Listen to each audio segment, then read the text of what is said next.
একটি রাজনৈতিক দলের ছায়ায় আওয়ামী লীগ বেঁচে যাচ্ছে বলে অভিযোগ করেছেন জাতীয় নাগরিক পার্টির মুখ্য সমন্বয়ক নাসির উদ্দিন পাটোয়ারি।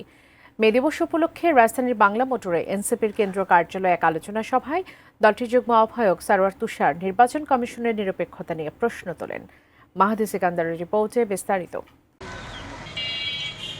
দ্রুতই জাতীয় নির্বাচন নাকি রাষ্ট্র সংস্কার শেষে নির্বাচন, এ নিয়ে দেশের রাজনৈতিক দলগুলোর মধ্যে রয়েছে মতৈক্য। আবার নির্বাচন আয়োজনের সক্ষমতা কতটা অর্জন করেছে নির্বাচন কমিশন, তা নিয়েও রয়েছে প্রশ্ন। রাজনীতির টেবিলের এমন আলোচনার মাঝে বৃহস্পতিবার মে দিবসের আলোচনায় উত্তাপ ছড়ালো জাতীয় নাগরিক পার্টি এনসিপি। দলটির নেতারা জানালেন, বর্তমান নির্বাচন কমিশনের ওপর আস্থা নেই তাদের। নিরপেক্ষ নির্বাচনে দ্রুত ইসি পুনর্গঠনের দাবিও তাদের। আমাদের মধ্যে খুবই সংশয় তৈরি হয়েছে, এই ইসি আসলে কার ইসি, এই ইসি আসলে কি চায়।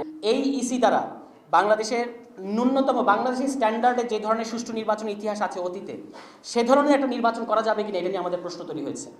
দলটির দক্ষিণাঞ্চলের মুখ্য সংগঠক হাসনাত আব্দুল্লাহ তাগিদ দিলেন, সকলের কল্যাণে দীর্ঘমেয়াদী সংস্কারের।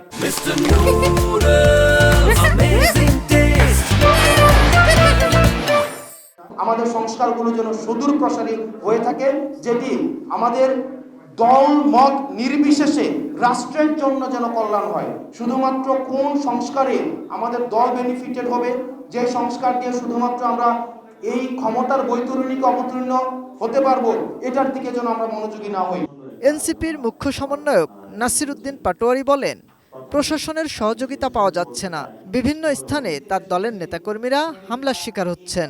কল কারখানা বিভিন্ন যে জায়গায় আছেন, আপনারা সেখানেই থাকুন, আমরা যাব। এই বিপ্লবে বাংলাদেশ আর কোনো অগাস্টের পরে যেই ধরনের একটি দলীয় ছায়ায় আওয়ামী লীগ বেঁচে যাচ্ছে, আপনাদের হাতে যদি আমরা ক্ষমতা অর্পণ করি, আপনারা তাদেরকে আর পালাতে দিবেন না, কারণ আপনাদের প্রতি আমরা সেই বিশ্বাসটা রাখি। শ্রমিক ও প্রবাসীদের ভোটাধিকার নিশ্চিতের তাগিদও দেন তিনি। মালিক শ্রমিক কারখানাতে একই প্লেটে বসে রান্না করে খাওয়া দাওয়া করবে, আমরা এমন বাংলাদেশ দেখতে চাই। মাহাদি সিকান্দার, এটিএন নিউজ, ঢাকা।